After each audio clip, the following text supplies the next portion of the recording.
Well, good afternoon, everyone, and thank you for joining us for today's CEDA live stream on South Australia's First Nations Voice to Parliament.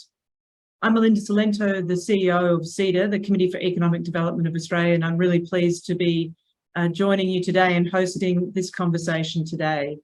I'm joining you from the land of the Wurundjeri people of the East Kulin Nation here in Melbourne, or Naarm. And I would, of course, like to pay my respects to elders past, present and emerging, and acknowledge the incredibly important role that they've played and continue to play in stewarding both land, culture, tradition and heritage, and sharing those with us in the spirit of reconciliation. Today is a really important day in the reconciliation calendar. It is, of course, National Sorry Day, which is the day where we remember and acknowledge the mistreatment of Aboriginal and Torres Strait Islander people who were forcibly removed from their families and homes and communities, who we know and refer to as the stolen generation. So today is National Sorry Day. It is also the 6th anniversary of the issuing of the Uluru Statement from the Heart to all Australians. So a pretty important day for reconciliation, but also a special day to be having this conversation. I am very pleased to be hosting this conversation today. I think you should be able to see that I'm wearing my Yes badge.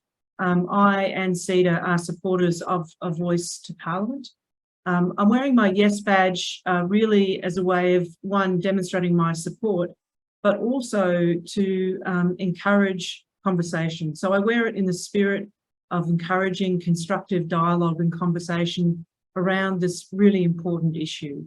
And I would like to encourage everyone who's watching today to reach out to their friends and families, to look for the information that will help them understand the issues and have conversations and form a view about how they will vote on the day of the referendum, because really what we're being asked to do is, as individuals, make a decision on our support for a voice to Parliament, and that is the spirit in which the Uluru Statement from the Heart was issued to us as the Australian people. We would, of course, like you to be part of this conversation today, and you can do that by logging on to the Pigeonhole portal. Details are on the screen. The password today is the voice. And when you log on, what you can do is you can ask questions yourself, or you can vote on questions that have been asked by others and bump them up the list, so we make sure that we get to the issues that are most important to you, our audience. It is my great pleasure to welcome into our conversation today the Honourable Kyam Maher, who is the South Australian Attorney-General, Minister for Aboriginal Affairs, Minister for Industrial Relations and the Public Sector. Quite the portfolio. But can I first start by actually congratulating you on the leadership that you and the Malinascus government have shown in being the first to have a voice to Parliament. Great step forward, I think. For the audience, what we're going to do is we're going to hear from Kyam about the South Australian First Nation voice. I've got a few questions for him, and then, of course, as is par for the course, we'll be opening up to questions from the audience. So with that, Attorney General, over to you. Thank you very much, Melinda, and thank you for having me today. Nayilu Kyamya, Nayilu Minister Ananudutuku. My name is Kyam. I'm the Minister for Aboriginal Affairs in South Australia, and coming to you from the land of the Kaurna people. Sort of from where I am up on the 19th floor of my building, I can see a number of other nations around me. And it's quite remarkable when you think about it that I came from the Murray Lands today and travelled through 3 different Aboriginal nations before breakfast this morning. Every part of this country, wherever you go to sleep, wherever you wake up, it has been Aboriginal land for tens of thousands of years, and that makes many thousands of generations. Just I know that people who have come here from other parts of the world and have a connection to farming properties that span 5 or 6 generations, quite rightly have quite a connection to that bit of country. But it's almost hard to think about the thousands of generations to a specific bit of country. It's a remarkable connection that that this continent has to humanity. I want to talk a bit today about the voice in a South Australian context. We will be facing a referendum that I think is incredibly important about how we see ourselves as a country, and also how others see us as a country as well. That I think will be a defining moment for how this country goes forward. But I want to first talk a bit about what we've done in recent months in South Australia. So I'm going to talk about the South Australian First Nations voice legislation that passed at the end of March.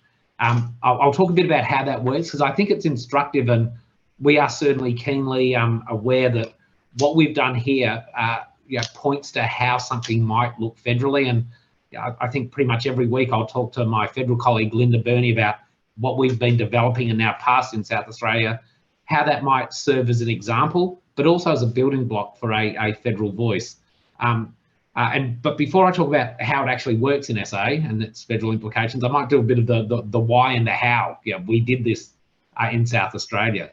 I can remember very well 6 years ago to the day that the culmination of the most thorough consultation that's ever occurred with Aboriginal and Torres Strait Islander Australia, the regional dialogues, culminated in 250 delegates from right around Australia getting together in the centre of Australia at Uluru, and the publication of what's now become known as the Uluru Statement from the Heart, which is, I think is not just one of the most important, but one of the most beautiful pieces of writing we've collectively produced as a country. And that called for three things. It was from the referendum councils that had preceded it. What does recognition look like? And the delegates who assembled at Uluru talked about that recognition having three central elements. Firstly, a constitutionally enshrined voice to our parliament. Secondly, an agreement-breaking process, a Makarrata Commission that would likely look at having treaties. We are the only country of those we compare ourselves with that didn't even attempt to have any form of agreement when our land was colonised 230 odd years ago. And the third central element to the Uluru Statement, a truth-telling process.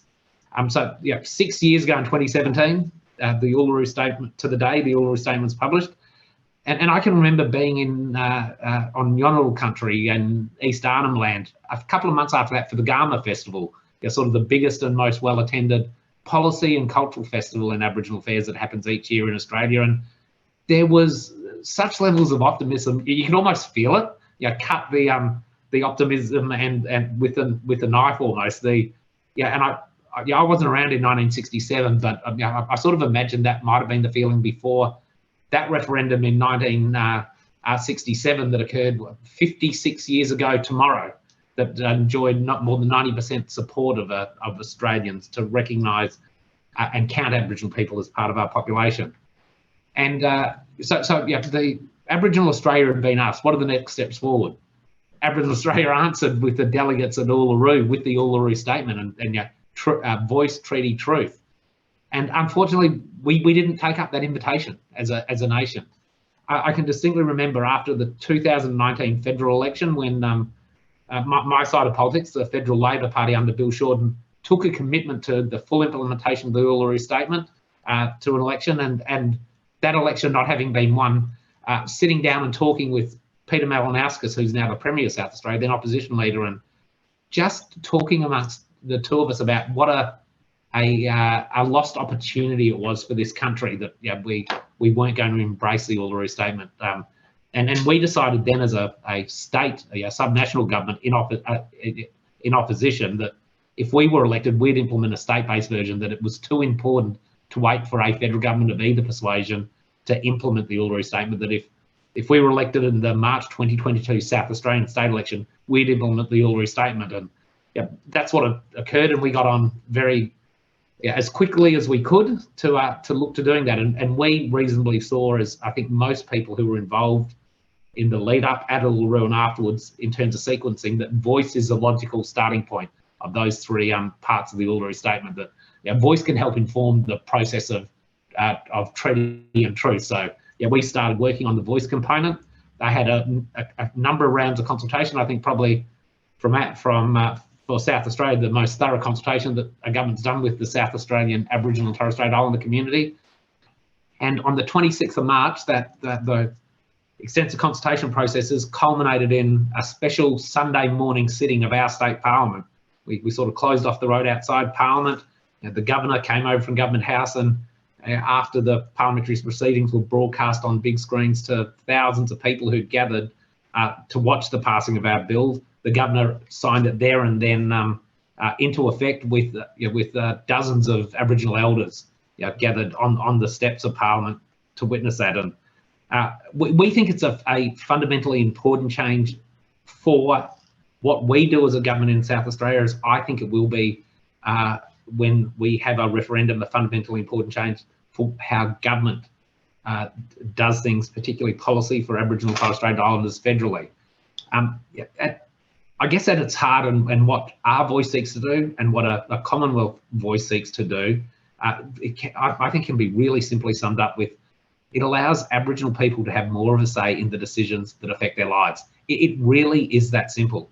Our voice, as is being proposed for the Commonwealth, doesn't allow any veto rights, has no spending power, doesn't have a vote in Parliament, doesn't have a seat at a cabinet table, or can't direct government executives or the Reserve Bank or any other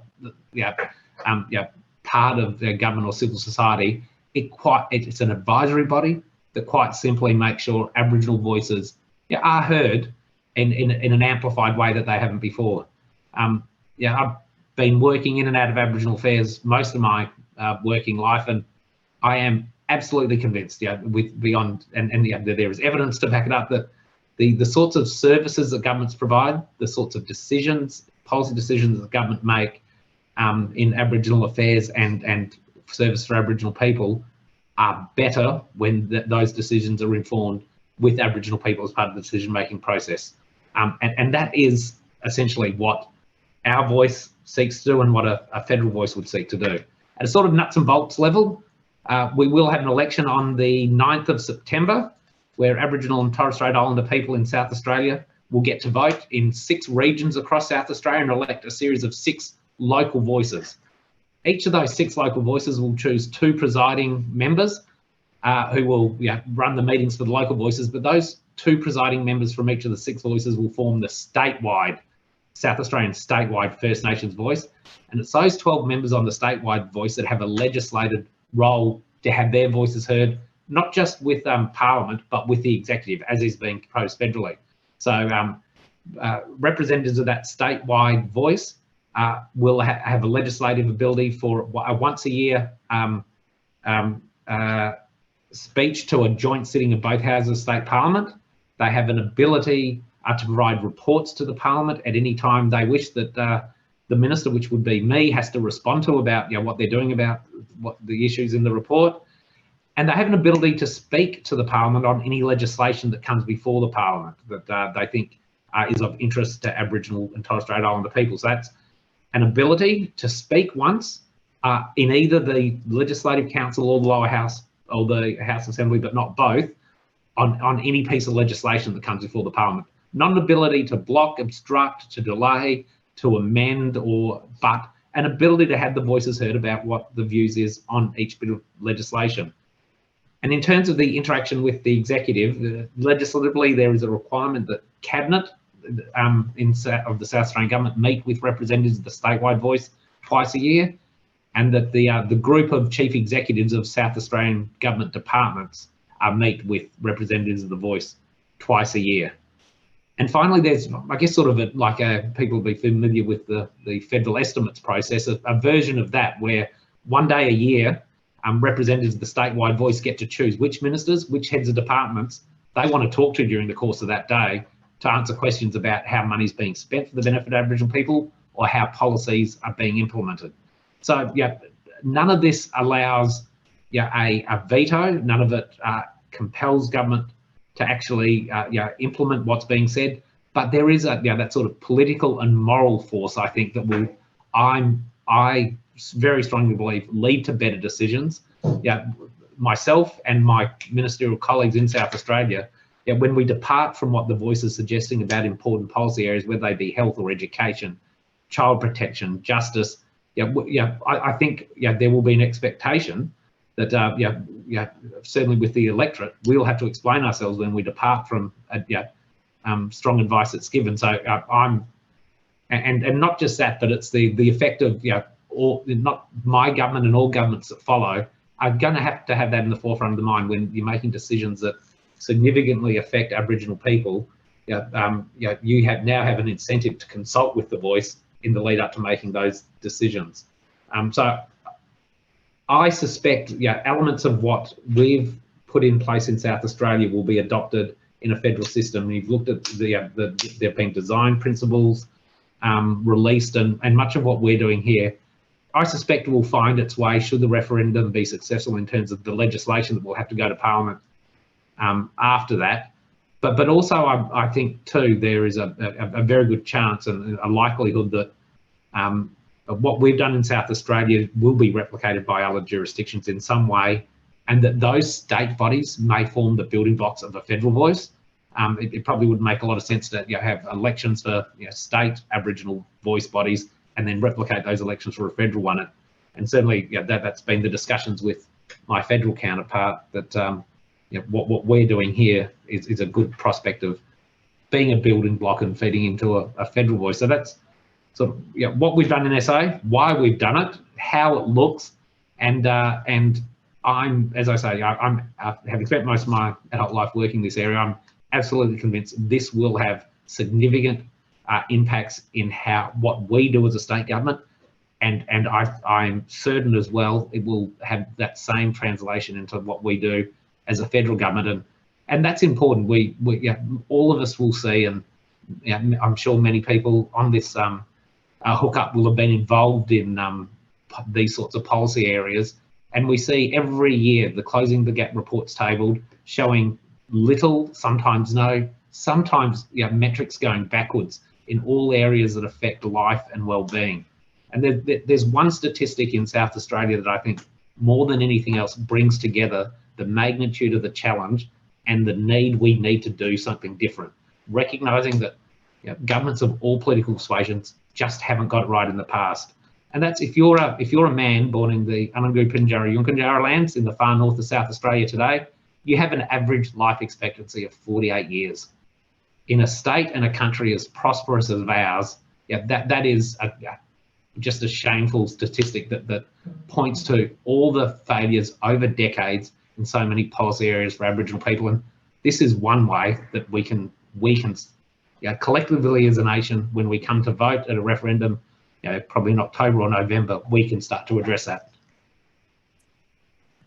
Well, thanks for that, and thanks for sort of laying out what the next steps for the process are, and I think it's pretty helpful for the conversation to be able to sort of show the process and the logistics, if you like. And I know it sort of feels a bit like the tin tax, but that sort of seems where we go in the federal conversation as well.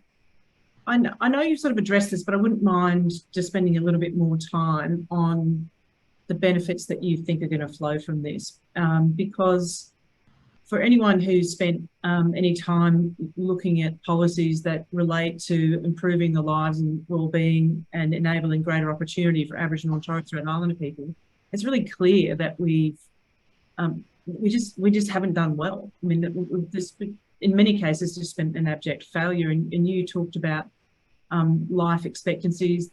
Those numbers are just quite shocking, really. And if for people who spent time in community, there's so many other indicators and anecdotes that you can, point to that highlight just how poorly we've managed the significant sums of money that are meant to be improving lives in community.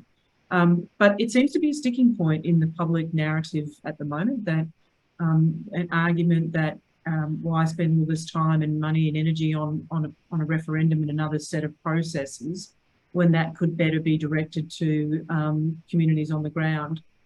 How do you respond to that sort of assertion? In my view, it's a pretty simple response.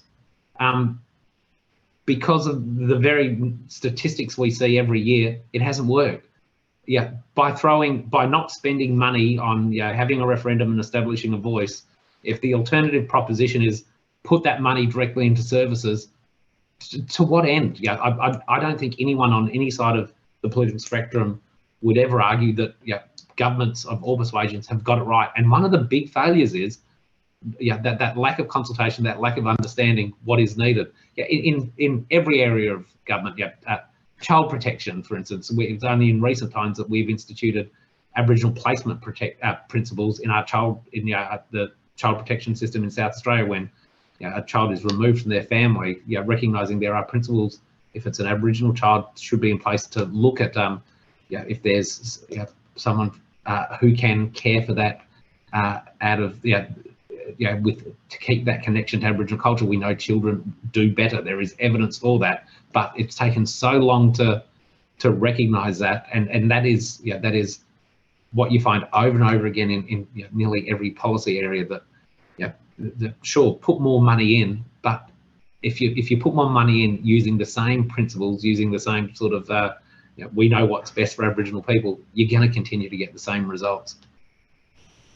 Yeah, and I think, I mean, I've spent a bit of time in the public policy space and a bit of time looking at policies meant to improve the circumstances for Aboriginal and Torres Strait Islander people, and it seems very obvious. The Productivity Commission itself has spent considerable time and effort designing an Indigenous evaluation strategy, and when you read that, it's actually pretty stark that we've spent so much money, we've designed and developed all these policies and programs, but very rarely has that consultation and design involved the very people we're trying to enable and support. And actually there's quite a stark line in the report about the fact that we just haven't actually been learning from experience. So it is that sort of classic tale of, if you keep doing what you're doing, you're going to get the same outcomes, I think. Yep. One of the other, so you can put your AG hat on here. So one of the other conversations that's pretty prevalent at the moment, and I think a concern around what's being proposed for the national voice, you've lent right into, right, which is, is it a voice to Parliament? Is it a First Nations voice solely to Parliament, or is it a First Nations voice to the executive? On either side of this debate, there are very learned constitutional lawyers presenting very different perspectives. And I think we can, all look at that and try our best to understand the complex logic. But you're sitting here having to look at this from the very practical perspective. I've always thought what was put forward through the Uluru Statement from the Heart in the form of a voice was both modest but also impactful, in that it sought to deliver the outcome while not disrupting our existing governance structures. What you've talked about a little bit, but I'm just interested in, you will have been having conversations with Aboriginal leaders. What do you think their intent is in how this process works, and what gives you confidence that it really isn't going to upset the apple cart? Yeah, that's a really good question, and I've done interviews this week on different radio stations around South Australia, particularly about the claims that Centrelink policy, the setting of interest rates, will all have to get approval of this voice mechanism, which even the most extreme serious constitutional lawyers, I don't think, back in those sorts of arguments. What was very clear in the consultations we did, and for our state voice, and I was fortunate to be able to sit in a part of a day's proceeding with the Federal Referendum Council when they were considering this exact question about, is it just to the Parliament or does it include the executive?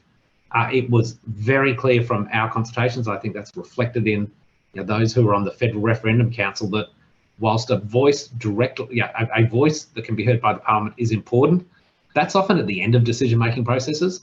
By the time the government's decided on legislation, that's the very end of most decision-making processes. The start of those is with the executive, and so much of what governments do are not legislative in nature.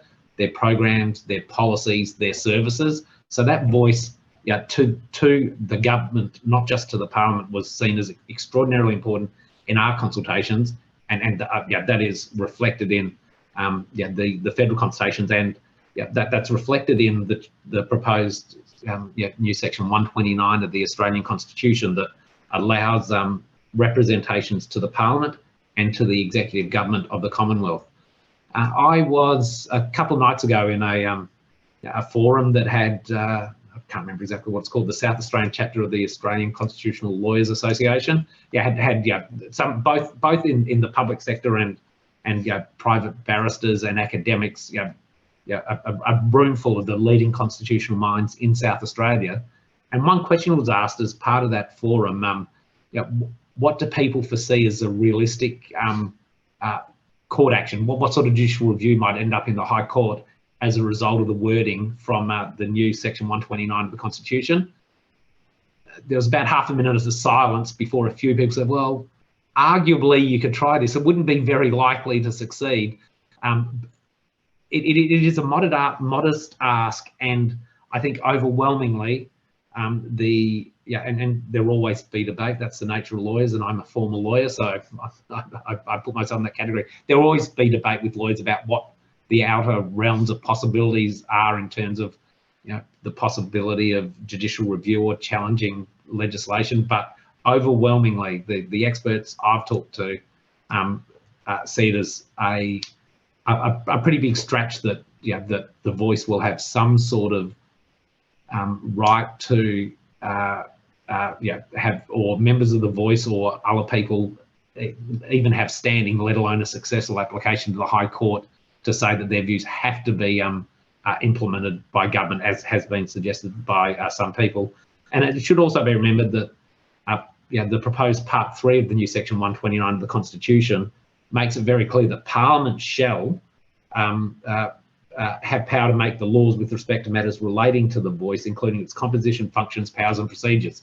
This mentions it in the Constitution. This says there shall be a voice, but how that works, what its powers are, that'll be up to Parliament, as is always the way when we make these sorts of constitutional changes.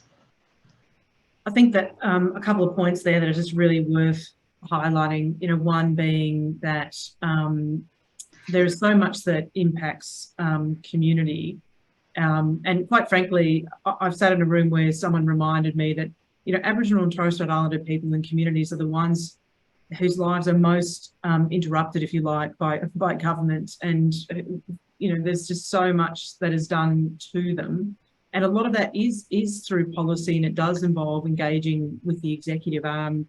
It's not just a legislative process and designing, the right legislation or regulation.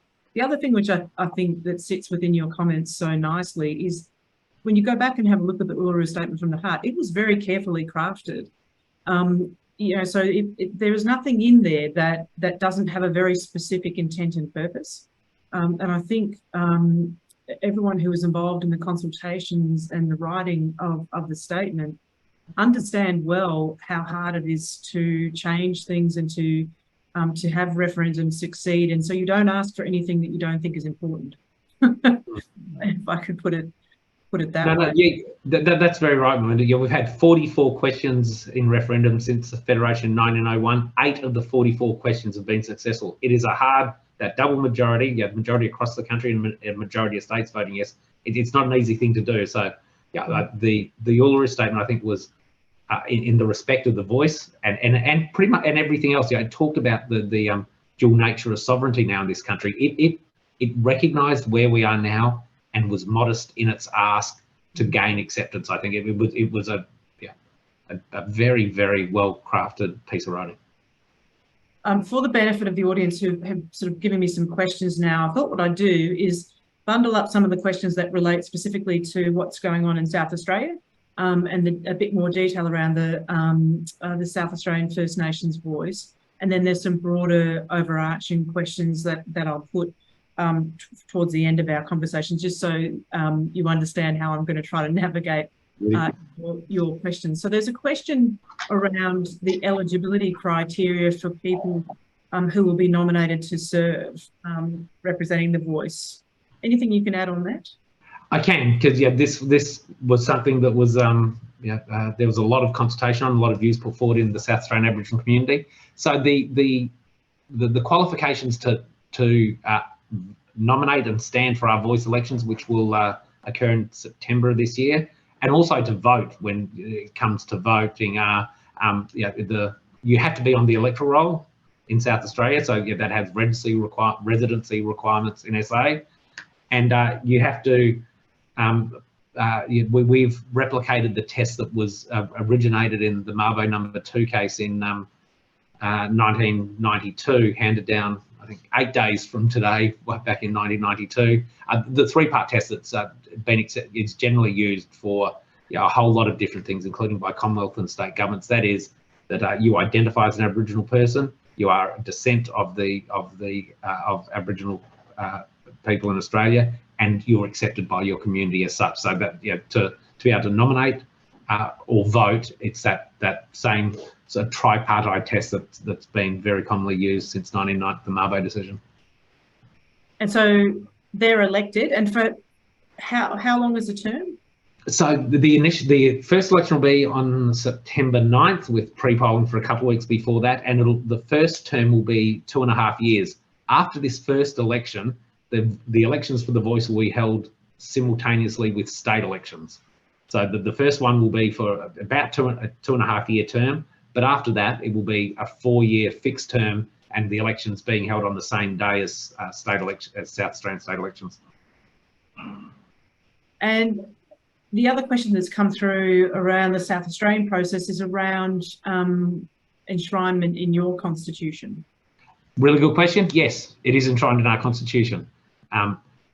Unlike the federal changes to the constitution, almost all parts, except for a couple of parts about the nature of Parliament and the powers of the houses of the state Parliament, all parts of our constitution, almost all parts of our constitution, can be changed by an Act of Parliament.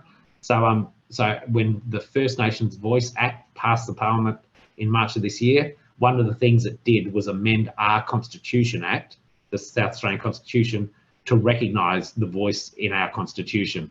So yes, we have changed our constitution to enshrine it in our constitution. However, our constitution was changed and could be changed again by an Act of Parliament rather than a vote, which made it, I think, Melinda, a much simpler task in some ways. What we did in South Australia, our consultations were focused much more sharply with the First Nations community in South Australia, whereas what's happening federally is necessarily much more broadly focused because there's a referendum that has to take place to change the federal constitution. So the next question is an interesting one, and it's one I've sort of been grappling with, wearing different hats, and it goes to the issue of Indigenous support for First Nations voice. And I'm going to start by saying, with respect, that all of the polling I've seen shows that there is overwhelming support from Aboriginal and Torres Strait Islander people nationally for the national voice. You've already mentioned the support that surrounded the passing of the legislation and that celebration of that day. But the question that's being put is that, of course, it's not a one-size-fits-all question, but some First Nations people are opposing the voice. What would you say about that? And it's perhaps a little bit unfair for you to sort of answer the next part of the question, which is, what do you think they're hoping to achieve by opposing the voice? Yeah, there a number of really good questions. Yeah, there are Aboriginal people around this country who oppose the voice. Like any group, there will be a range and diversity of views. Most of the polling I've seen, and I've seen some of the published polls and some of the internal polls that different groups have conducted, put the support amongst Aboriginal and Torres Strait Islander Australians at between 80 and 90% in favour. And that's broadly reflective of that the rounds of consultation that we undertook in South Australia before our voice. I think it sort of falls into two streams. Yeah, well, there's a whole spectrum, but there's from people I hear from, and again, it is a very small minority, but a very vocal small minority of in my experience, of Aboriginal people who are against the concept of a voice. One is, and I think you sort of asked the question in relation to it previously, we shouldn't bother with this, we should just put the money directly into services, which I can understand that idea, but I think it's misguided, because those services haven't been working as they should and as you'd hope yet. So why should we think more money with the same sort of framework around spending that money is going to make any difference? The other side's almost the other side of the political spectrum, and we see people like Lydia Thorpe in Victoria and others opposing the voice, not because of an outright opposition to the voice, but because are feeling things like treaty are more important. And again, I think that is a view that I don't support. If I'm quite certain if this referendum goes down, we're not going to be closer to treaty. In fact, any other elements of the Uluru Statement, treaty or truth, I find it difficult to see them happening in any of our lifetimes. If this goes down, that's it. In my view, I've heard Noel Pearson and others talk about the fact that it is difficult to contemplate how the process of reconciliation between my Aboriginal people and the rest of Australia continues if this voice, as we know, if this isn't successful. I'm pretty, it will be seen as a vote in some ways against Aboriginal people, their identity, their culture, their value in our place in society, how we see ourselves as Australian relate to First Nations people. I think we'll take a tremendous backward step if this vote isn't successful. So the idea that vote no because that might get us towards treaty quicker, I think isn't one that is going to be borne out by what's going to happen next. Yeah, it's a pretty interesting question, isn't it? And I mean, I guess the comments that I've made to people who've sort of spoken to me about it, obviously from a different perspective, but is one, I've got a lot of regard for the process of Uluru Statement from the Heart. It was Indigenous designed, Indigenous led, it was comprehensive. You can always, there's no process that's ever, going to cover every view. But the people involved have been, we've been having conversations about voice, about constitutional recognition seriously now, for more than 15 years. And, a good chunk of the people responsible for the heart of the Uluru Statement from the Heart have been in and amongst those conversations for such a long time.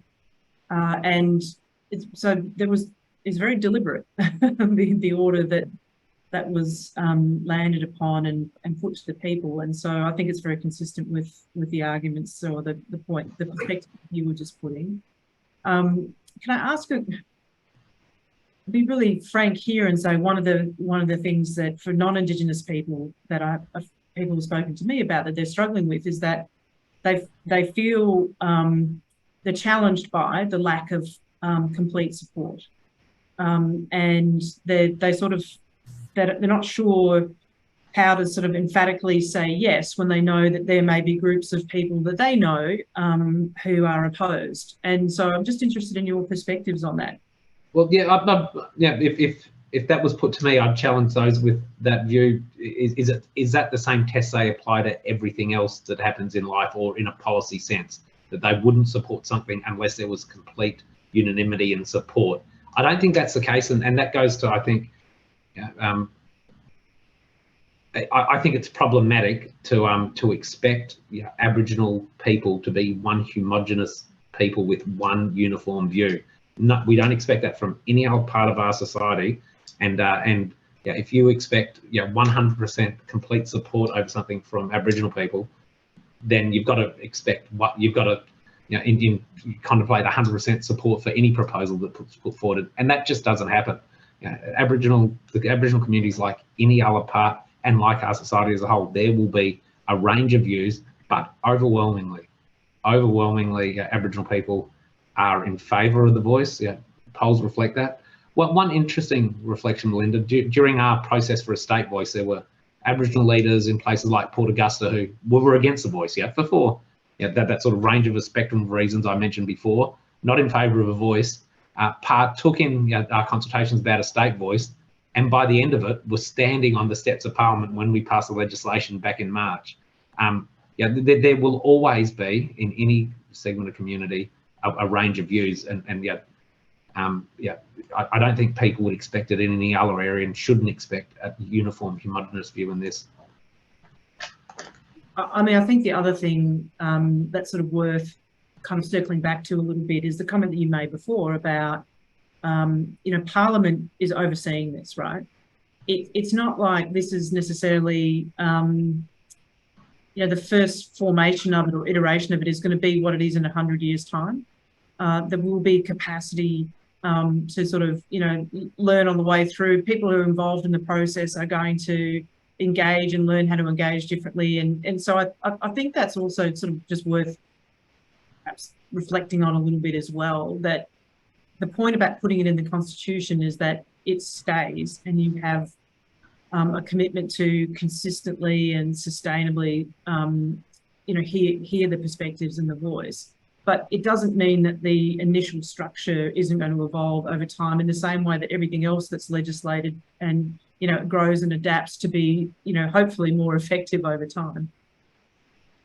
Yeah, absolutely, and it's borne out by the very words of the proposed constitutional change. Part 1 is there shall be a body called the Aboriginal and Torres Strait Islander Voice. Part 2, the body shall make representations to the Parliament and Executive Government relating to matters relating to Aboriginal and Torres Strait Islander people. And then that Part 3 is about the Parliament having the ability to make the laws in relation to its composition, functions, and powers. There is an argument that you are freezing in time how we think our voice should work today. We're not at all. What we are doing is a requirement that there will be a body. There will be a body called the Voice, and it will be able to talk to Parliament. It will be able to talk to the Executive. How that does it, how it's made up, how it's elected, how it's appointed, how it functions, exactly what its powers are, they are all matters for our Parliament, our representatives in Canberra to decide after the referendum, and it will be up to parliaments in the future if something's not working as well as it should, if it needs to adapt, if in 120 years there are new needs and better ways to promote those functions, it can change. But importantly, and that was I think the thinking behind the requirement in the Uluru Statement. It needs to be there, and I think that's an important part of what we're doing. Interested to understand through your process how you engaged with non-Indigenous stakeholders, and obviously one of the issues that people are talking about at the moment, where people are starting to weigh in and not weigh in, is the role of business in supporting a voice. Large business in particular has had particularly important roles in previous campaigns around marriage equality, and so interested in one, what your engagement process was more broadly, and 2, do you have a perspective on what some of these larger institutions in particular, who can be important in the civic debate, what role they can or should be playing? Yeah, that's a good question. There was not much engagement with organisations or corporations in our state debate. There certainly was a lot of opportunity and a lot of engagement individually from non-Aboriginal people in our process. We had sort of the government feedback websites and other methods where a lot of people provided feedback. More than corporations, probably some of our institutions in South Australia, civil society organisations, churches, contribute to our debate and essay. And I expect that will be much more pronounced in the federal referendum, where, as I said, ours was significantly more focused on Aboriginal Torres Strait Islander South Australians. But there is a huge role for organisations and corporations in this debate. This, in my view, is such an important debate that is fundamentally about doing something good. No one loses from this. It's not taking any power away from anyone else. And the very worst thing that can be done here is Aboriginal people will get more of a say. The worst thing that's going to happen is the policies as we have them don't change much, but Aboriginal people will have more of a say in trying to influence them. I can't foresee that being the case. We will get better outcomes as a result, I have no doubt. But that's the worst thing that can happen. And corporations in particular, operate with customers on a social license with them, and in things like marriage equality, I think there is an important role in these sort of really big civic debates that I think are important for our identity as a country, for institutions, churches, corporations, not-for-profits to get involved.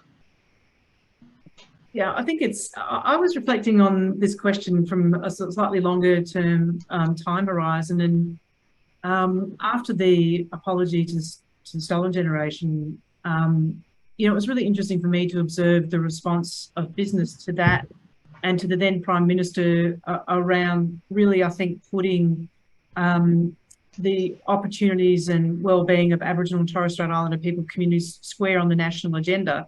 It was really interesting to see how many, I think, big corporates engaged in that conversation and actually saw more their place in the reconciliation agenda, in the Indigenous empowerment agenda. And I would hear time and time again how they were, CEOs would come back from overseas and they would at least now have a story to tell about what we were doing about an issue that they had previously been quite embarrassed about, in all honesty. So it's kind of interesting to reflect on that. I think this is another moment where we make progress in a really genuine way, and that there is a role for everyone to be part of it, quite frankly. Yeah, I think there is too, and I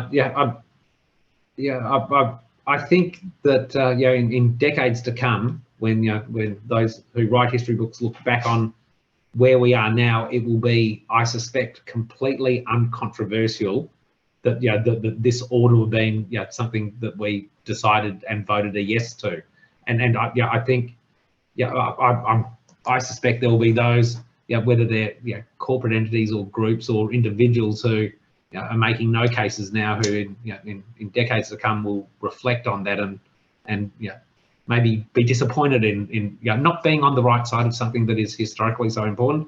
And you're right, you need to look, as a minister, I've occasionally gone in economic areas to North America or Europe, and there is an intense interest in Australian Aboriginal culture. Nowhere else on the planet lays claim to having the oldest living culture as part of their community, as part of their landscape, and there is an intense interest. And I think Ken Wyatt, the former Liberal government's Indigenous Australians minister, summed it up pretty well, that it will reflect extraordinarily poorly on us.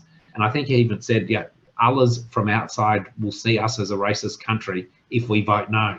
And I think that's an important element. It's not just how we see ourselves and relate to First Nations people, but I shudder at the prospect of how others will see us as a country. If a pretty modest proposal, you've got to listen. You should listen to the voice of Aboriginal people. If we don't even think that's important. Yeah. I'm going to go back. I've got to go back to a little bit of detail, and then I promise I'm going to round out. I'm going to bring you back to some comments you made earlier, because I think it's a really powerful place to finish. But I had two sort of more detailed questions. One was trying to just perhaps get a bit more understanding about how you landed on the particular model for the First Nations voice with these sort of elected representations, and whether and what other alternatives you contemplated and why this one.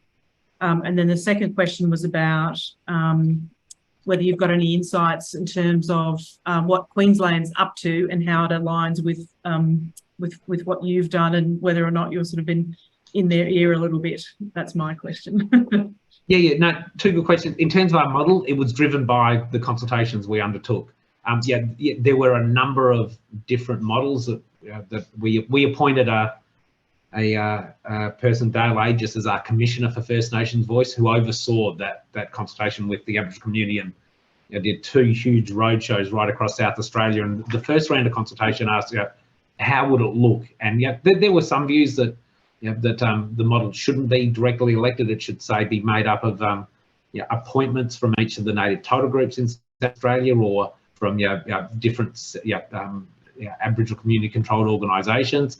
But overwhelmingly, in the consultations, those Aboriginal people who consulted wanted a directly elected model. That was an overwhelming bit of feedback. And then once we'd got the sort of parameters of what was the preference for the model, our Commissioner for First Nations Voice then took out draft legislation and basically said, well, I've gone back to the white people who draft these things. here's how we tried to translate what you told us. How did we do? And from that, we made refinements to end up with the sort of the regions and directly elected model version we've got. In terms of what other states are doing, Victoria's had for a number of years now an elected First Peoples Assembly. I was in Melbourne last weekend as their elections are going on. It's again with regions, a directly elected body that is the treaty negotiating body for the treaty process in Victoria. I have pretty close contact with, and we have ministerial meetings a few times a year with other ministers for Aboriginal Affairs around Australia. At the end of last year, I think it was in December in Hobart, I met with many of my colleagues, and there was an intense amount of interest as to what we're doing in South Australia. And I got texts from a lot of the other ministers of Aboriginal Affairs from around Australia asking, as soon as I'm able to, can we send details of what we're doing here? Certainly, if the federal referendum is successful, which I'm cautiously optimistic it will be, I think there's a much better chance than not we will see over the next few years, most if not all jurisdictions around Australia moving towards their own state-based or territory-based model of a directly elected advisory body. Final question, Kathleen. Kathleen's had the #1 question right from the beginning, and I'm going to paraphrase it a little bit. Her question was around wanting to hear your thoughts, and you've touched on this already, but your thoughts on where reconciliation will be if the voice isn't successful. If it's not? If it's not, but I'd like to put it to you to both sides. And let me sort of say this too, that we've embarked on this process now, and if we don't, even if we don't get to a referendum, that in itself is failure, right? So if we get to a point where we just think it's not going to succeed, that would be the same, I think, as a referendum, not succeeding, quite frankly. So, but I think we've gone to a referendum, and it's the day after, and it hasn't gotten up, or it has did get up. So let's start glass half empty first. If it doesn't, what do you think the implications are? Look, it's almost too horrible to contemplate. Reconciliation, as we know it, I think is finished in Australia. Noel Pearson has said, as much in his view. And Noel Pearson has gone on further to say that if this referendum fails, he's done in public life. I've spent time over the last week with Marcia Langdon and Linda Burney, some of the Aboriginal women who have been at the forefront of this for so long. I think many people will see it as a personal repudiation, many Aboriginal people. We won't see, I find it difficult to see these topics coming up again, certainly in my lifetime. I think it's a setback for what sort of nation we want to be and how we see ourselves. And I think it would be extraordinarily embarrassing on an international stage for any of us to try and explain overseas why we as a country thought it was important to do what we could not to let Aboriginal people have a greater voice in the decisions that affect their lives. It did. As I say, I'm optimistic, but and for many Aboriginal people, it will be seen as a vote against them almost. Not just the work that's being done in reconciliation, in understanding, in value, but I think it will be exceptionally difficult for us as a country if a simple, modest proposition like this is voted down. On the flip side, a yes vote, waking up the next day, it'll be good. I think, I think it would unleash a lot of really positive momentum around and turbocharge reconciliation. So let's gun for that. I guess the final thing I might add is that I've been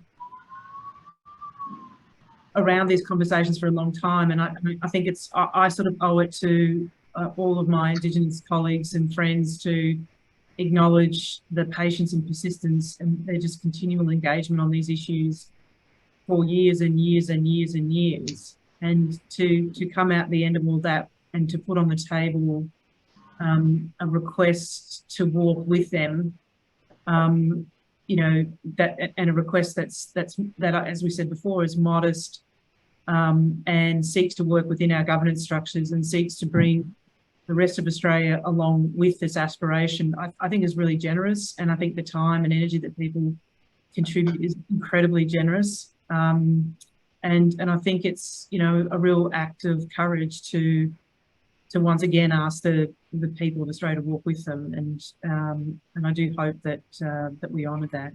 And I think if I reflect on what you've achieved in South Australia, and you know, I'm sure you might want to close out just by reminding us again of just how nice it was on that Sunday morning.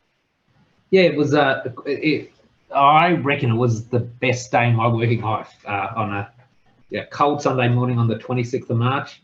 Yeah, it was rainy. There were somewhere around 5,000 people assembled on North Terrace to stand with Aboriginal people. Yeah, there were certainly elders that I've known and worked with for decades in South Australia who assembled on the steps of Parliament House, and that parliamentary process, it didn't have the black robed and wigged messengers carrying stuff between chambers. It was Aboriginal elders carrying it in a wooden coolamon. It was about Aboriginal people, and it was a remarkable day for South Australia, and as I think it'll be a remarkable day for our country sometime in October or November. Yeah, well, that's a fantastic note to finish on. Thank you again for joining us and for sharing your knowledge and your insights. Really appreciate it. And again, congratulations to you and Premier Malinowskis for the leadership that you've shown in responding to a gap in the landscape that's so important. For the audience, we at CEDA have a range of resources that we're making available on our website, ceda.com.au, on this topic. And of course, if you're interested in any of the other events that we've got on, that's the place to go. Tomorrow marks the beginning of National Reconciliation Week. I think it's a big one this year. If you've seen the theme, you'll know it's about being a voice for a generation. Please be a voice for a generation and participate in that and have a fantastic National Reconciliation Week. And I look forward to you joining us for future conversations. Thank you so much.